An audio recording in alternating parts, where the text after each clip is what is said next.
Welcome to A Procurement Podcast, the Reform Rundown, with your hosts Chris Robinson and Fleur Summers. Over the course of this series, Fleur and I will be discussing some of the main themes and concepts surrounding the Procurement Act 2023 and what it will mean to the public sector ahead of launch.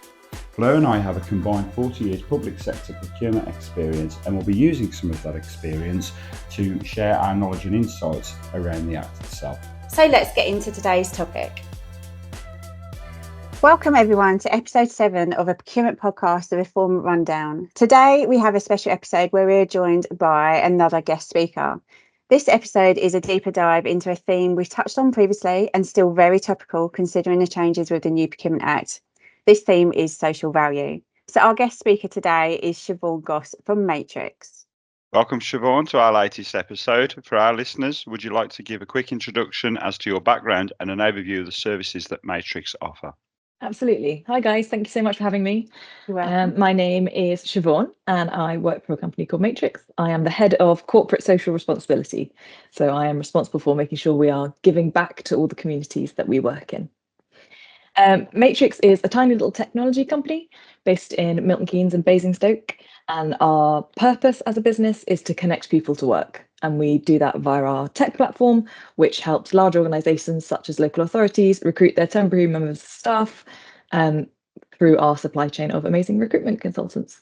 Excellent. Thank you, Siobhan. So before we go into our discussion for today, just a quick reminder that we initially took a look at social value during episode 3, sustainability and social value, where we identified the emphasis given to this theme and potential innovative procurement methods that can be taken in order to maximise benefits. So today we're going to be continuing this theme by exploring further not only social value approaches that can be applied, but also some basic myth and jargon busting around social value in general. So, Siobhan, nice, easy question to start off with, but perhaps a question that could result in a variety of answers. What is social value? Yeah, absolutely. It does sound like an easy question, but I think it does mean different things to different people and different organisations. Really, as a general rule, social value measures the positive value that businesses create for the economy, the communities and the society as a whole, and it's completely separate to the contracted goods and services. So at Matrix, our main business focus is connecting people to work and doing that via our online tech platform, but our social value team are all about going out into the community, being present and seeing what we can give back to local people. It's divided into 3 themes: social, improving the well-being of individuals and communities; economic, which obviously focuses on promoting economic policies and practices that uplift society's well-being; but also environmental. Sustainable procurement is a really hot topic at the moment, so that's a big part of social value as well. Yeah, and I think there's with some of the confusion and what we sort of talked about before, isn't it, in terms of how social value and sustainable procurement can sometimes be caught up as or mixed in as one things, but they're very different, aren't they? And it's good to get like insight from ourselves as given directly working experience within the public sector, and some things that we've always said is that it's very different subject matters and should be considered separate as part of procurement exercises. More and more things are being lumped in with social value, we're finding. So carbon reduction, sustainable procurement, all of those things now sort of sit in the tenders that we do, seems to sit under social value, which is great because it means that we get to do more stuff. But sometimes you think measuring my carbon emissions for one particular contract doesn't feel like the same type of social value that we were delivering 5 years ago. Yeah, so it's fair to say that I think it's fair to say that social value, as a concept has evolved, and as Fleur's touched on just there, that you do have this confusion and the grouping together of social value and sustainable procurement. And I think that there is, no doubt an education piece that needs to be had, and for further clarity around what is the difference between those two. But it's great to get the insight from you, of course, from a social value perspective, to almost kind of dispel this thought that they are very much one of the same. So I think it's fair to say, of course, they have value and importance in any procurement exercise. So we'll go into that in a little bit more later on in terms of the relevance of the application of social value in particular. But in your perspective, Siobhan, and what you've come across in the excellent work that you do over at Matrix, social value as a concept, can you give us a little bit of an insight in terms of what your take on that is? Yeah, absolutely. So I've been at Matrix for 7 years now, and I was brought in to run social value, and we were delivering social value to 2 public sector clients, 2 local councils. As of today, I have a team of 3, and we are delivering social value to 43 customers, I think it is, this week. So it's become a huge thing for us, which is really, really exciting. I think the focus for us at Matrix is how our business purpose connects to our social value delivery. We're all about using the skills and resources that we have as a business to make a positive impact on our customers' communities. It's not about rewriting the rule book and starting from scratch and delivering a load of things we've never done before. It's about using our supply chain of recruitment experts to teach people employability skills, because that's what they know about. It's not about trying to make life difficult. It actually is just seeing what we can do with what we have. Sure. It's interesting to kind of get your insights in terms of how you work with your clients to date in terms of the application of social value. And Fleur and I, our experience, working alongside and with the public sector itself, there's been a variety of approaches that have been undertaken. And I think it's almost this evolution of social value. We know that the Act has been around since 2012, but in terms of how the public sector, and more importantly, in terms of the conversation we're having today, how public sector procuring functions embrace the use and application of social value. We've seen a variety of different approaches, from just standard prerequisite pass-fail questions, asking suppliers and prospective bidders whether or not they've got evidence and certification around how they embrace social value, any policies and procedures to that regard, and certification in relation to that. Of course, that there's the well-trodden path of things such as the themes, outcomes and measures calculator in relation to social value, which again we're seeing more and more public procuring organisations adopting that approach. But ultimately as well, when you think about post-contract award, where there's a supplier that have made promises as part of the strength of that contract award and their initial tender or quotation submission, how those public procuring bodies can ultimately hold those suppliers to account in relation to the promises and proposals they put together in their bids, and subsequently winning those public sector opportunities. Yeah, absolutely. We've definitely seen a shift in the last few years. It used to be the case that we wrote a couple of sentences into tenders, and occasionally our local authorities that are most of our customers will check in and say, "Oh, are you doing any of that stuff?" But these days it is a lot more intense, which is good. It should be a rigorous process. It should be taken quite seriously. So now customers are asking us to fill out surveys every quarter, outlining what we've delivered in terms of social value. Of course, there's the TOMS calculator that you referenced, which is a fantastic tool for actually tracking the quantitative value of what we're adding. And more and more customers we find now are having a dedicated social value person themselves within their organisation to monitor the effectiveness of the social value being delivered by the suppliers. So it's definitely changed for the better. And now we have a huge variety of customers that we work for, but we see the real difference between people that have that dedicated function just to make sure that suppliers are doing it, and the impact reports that are coming out of those local authorities are really quite impressive, how much value that they've gained from the suppliers that they already had, but they just weren't tracking it before. Sure. I mean, the interesting thing is I would suggest that social value, and I'm sure Flo is in agreement with this, that I'd suggest that social value almost straddles both the commercial and qualitative outcomes of a tender quotation evaluation exercise. And for that very reason, this is why I think as a theme, as a concept, it's so important, and getting suppliers to put together proposals around how that they would strive to deliver social value outcomes as part of a contract delivery. So it is great to see that evolution and greater emphasis that's being applied to it, for sure. And I think, Chris, just picking up on some of which you just said there, that if you're incorporating social value as part of your weighting in your procurement, similar to any other quality question that is weighted, scored, etc., when you get into the actual contract, of course you're going to want to track it, because you'd be tracking the others via KPIs and those sort of things. So you're going to want to do things like you mentioned, Siobhan, and that's similar to my experience where I know, like having surveys and understanding. So, for example, you said you're going to deliver X, Y, Z and calculate this much. How much have you delivered so far? So you can see what's being done. So, yeah, I definitely think that's a key area. So as for the Act itself, of course, we know all too well about the transition from MEAT to MAT and the mandatory weighting in relation to central government procurements in terms of social value. However, this is not necessarily case sector-wide and across all public sector authorities. And certainly, you know, to that very valid point there, what Fleur and I have found across the sector right now, that there are, and we've touched on this just now, around the different approaches in terms of the application of social value. You know, for those of you that happen to be listening to this recording, that perhaps maybe aren't from a procurement background or discipline, as Fleur's just touched on, you know, moving away from most economically advantageous tender to most advantageous tender, truly embraces the fact that you know, not just social value, but other themes for evaluating purposes can really be brought to the fore in terms of the procurement exercises themselves and what's evaluated around the award of those contracts. And it's great to actually see then that, you know, how it's embraced when considering the importance of social value relative to the procured subject matter itself. Yeah, I really like the focus on maximising public benefit. I think that's a really nice way of sort of including all of those things that they don't say social value specifically, but it definitely alluded to. Yeah, definitely. So given these sort of discussions as to the focus of how it could potentially be incorporated, how do you believe, Siobhan, that social value could be built into public procurement evaluation? Well, there are a couple of different methods for that. I suppose using tools like the Tom's calculator is an obvious first one.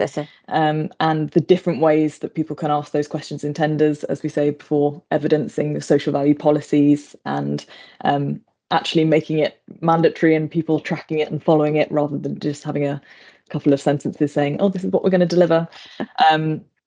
Case studies being shared more widely, best practice being shared more widely, all of those things will benefit. Sure. It's interesting, actually, you know, thinking about obviously your area of involvement and your expertise, and when you're talking to clients, is it a little bit of a mixed bag in terms of, you know, who you engage with? Is it operational staff? Is it procurement personnel? You know, when you're having your discussions around, you know, looking at social value and including that within activities, I suppose really, yeah, that's a fair question. Who's your target audience? Yeah, it completely varies from customer to customer. Often it's procurement people to start with, and then they hand us off to different people within the organisation. So because us and our focus is on recruitment and staffing, we tend to be pointing in the direction of HR teams and L&D teams to see if we can add value there. We do a lot of work with apprentices and young people at the beginning of their careers, as well as helping people who are facing things like restructures within local authorities.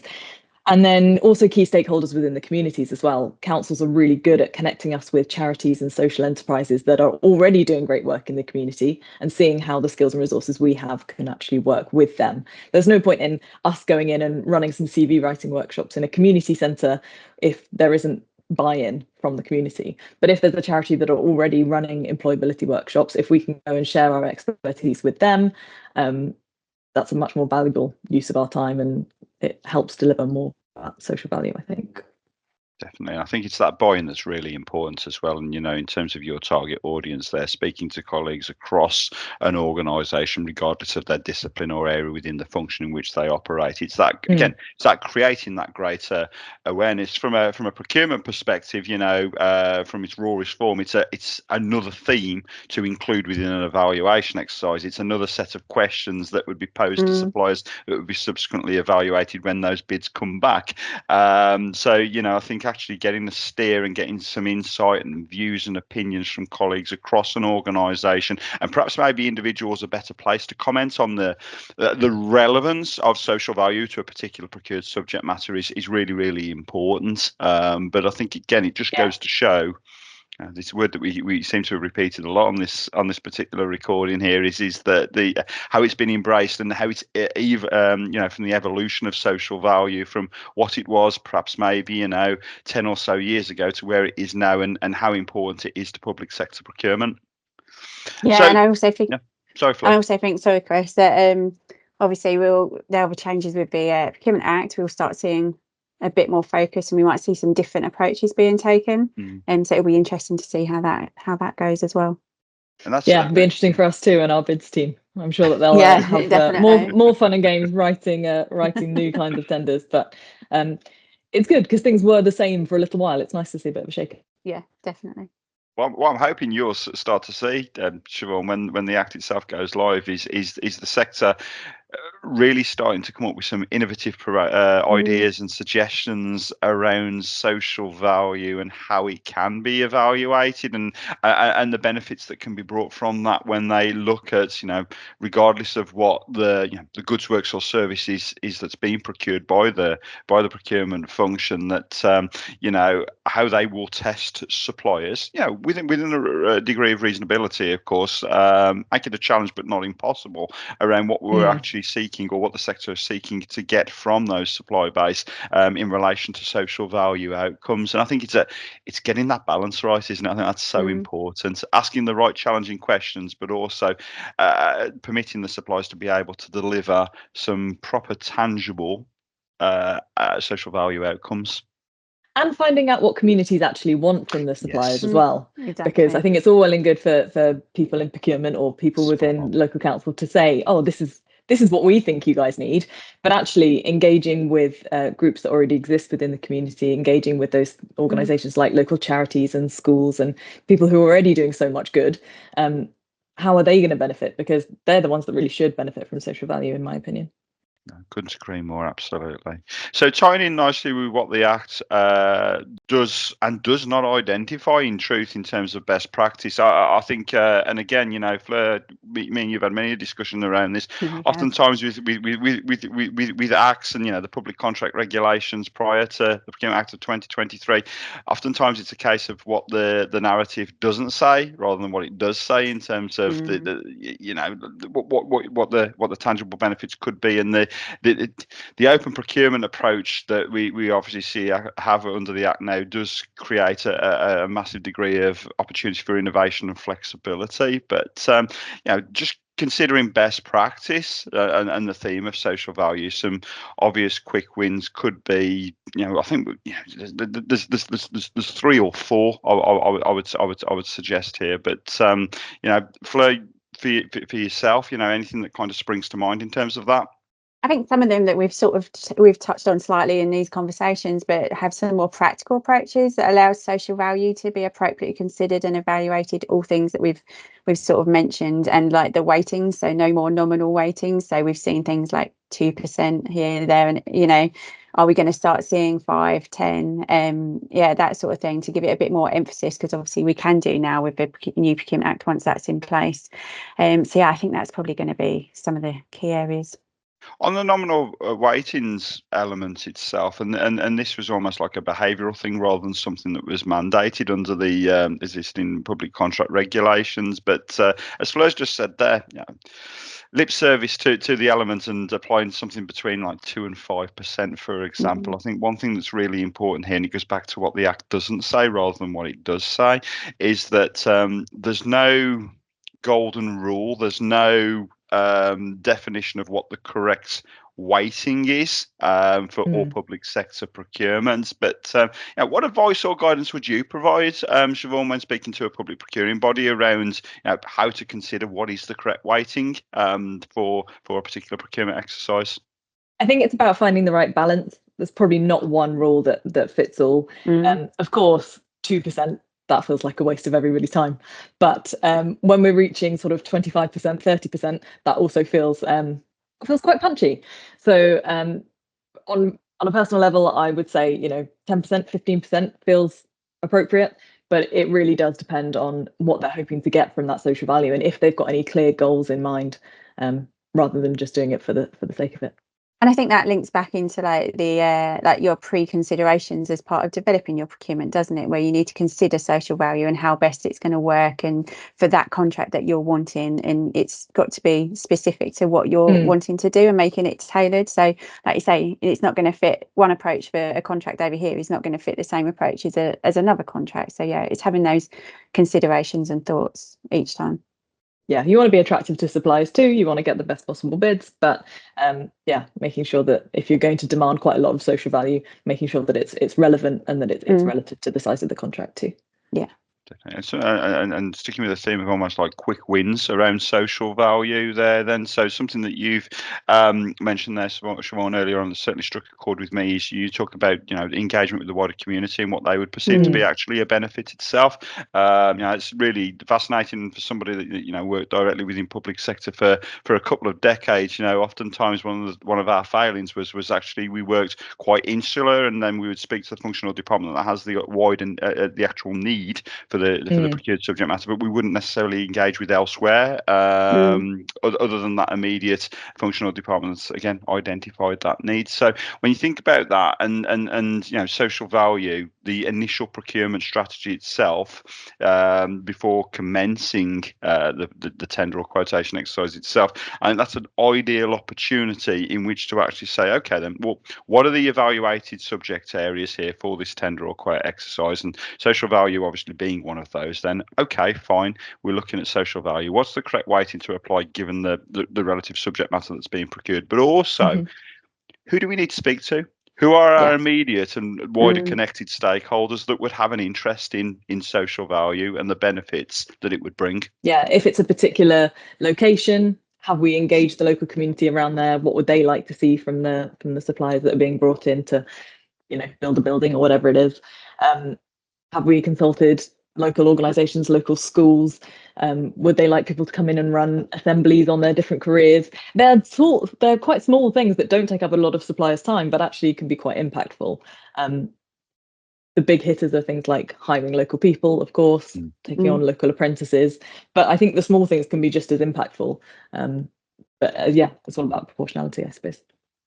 Excellent. Yeah, no, couldn't agree more. So, drawing upon resources, utilising in-house capabilities to deliver tangible procurement benefits with regards to social value, is again, I think, a quick win for the sector itself, for a singular public sector procuring organisation. And often, and I think again, Siobhan, you mentioned this earlier on in your experience when speaking to organisations, they will have their own social value champions, if you will, that will focus on areas of interest from a regional and community benefit perspective, and have that in their mindset when considering that as a element to be evaluated within a procurement exercise. But also, I think a timely reminder to the public sector that one of the things that the sector themselves do very well is they collaborate with one another, they share knowledge and best practice, etc. And we've made the suggestion here that some organisations do have their own in-house social value champions, but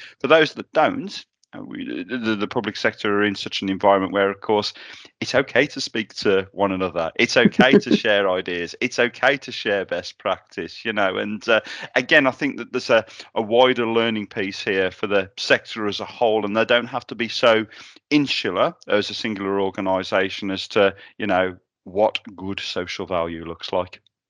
Absolutely. And it's something we try and support our customers with. We held a customer forum actually last month where we invited a load of our local authorities to come together into a room to share best practice. And we demonstrated some case studies, and there were some things that we did at Hackney Council that Camden Council wanted to be involved in, and vice versa. So it's really nice to have those sort of open forums where people can see what's being done, particularly for those smaller organisations that don't have a dedicated social value team.